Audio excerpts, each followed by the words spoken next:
tout le monde actuellement s'inspire de l'expérience marocaine. Et la coopération et la collaboration avec nos amis occidentaux ou arabes ou africains ou américains il ne date pas d'aujourd'hui, se fait depuis toujours. Mieux encore, hein, notre collaboration avec notre voisin qui est du nord, c'est de l'Espagne. Actuellement, nous réalisons des opérations conjointement. Et ça se fait d'une manière vraiment, je crois que ça se fait d'une manière très agréable hein, avec nos amis espagnols.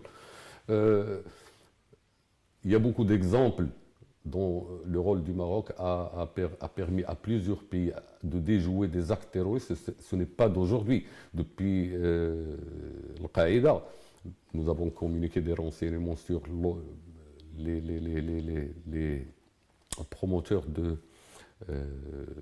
du GICM, c'est-à-dire du groupe marocain islamique des combattants qui s'activait avec Al-Qaïda et qui projetait après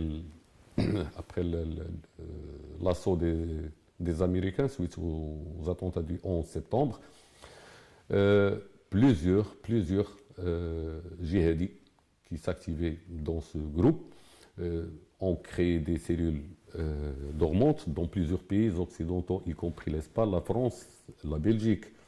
Et le Maroc a communiqué les renseignements à temps à ces pays pour justement mettre la main sur ces cellules avant de passer à l'acte. Et je crois qu'en 2006, suite à une enquête menée ici au Maroc, nous avons pu établir qu'une autre cellule s'activait en France et en Italie et allait perpétrer des attentats qui ciblaient, je me rappelle très bien, le siège de la DST française, le métro de Milan et d'autres sites. Nous avons communiqué des renseignements également à nos amis hollandais, où quelqu'un mettait sur le champ de mire le caricaturiste qui malheureusement proférait des caricatures diffamatoires dans notre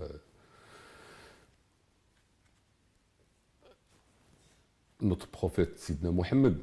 Dernièrement, nous avons communiqué des renseignements précieux suite aux attentats de Paris à nos collègues français qui ont permis de localiser la tête pensante du réseau qui a perpétré ces attentats à Baoud.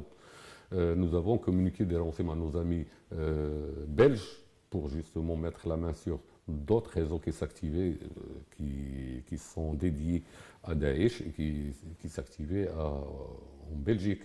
Et tout dernièrement, nous avons communiqué des renseignements à nos amis allemands.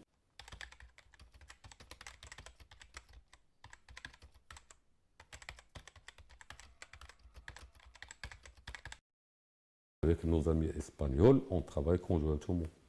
La preuve, c'est qu'on a réalisé juste ici au bureau central 3 affaires ensemble qui ont permis de démanteler des cellules dédiées au recrutement et acheminement de volontaires pour le pseudo-État islamique.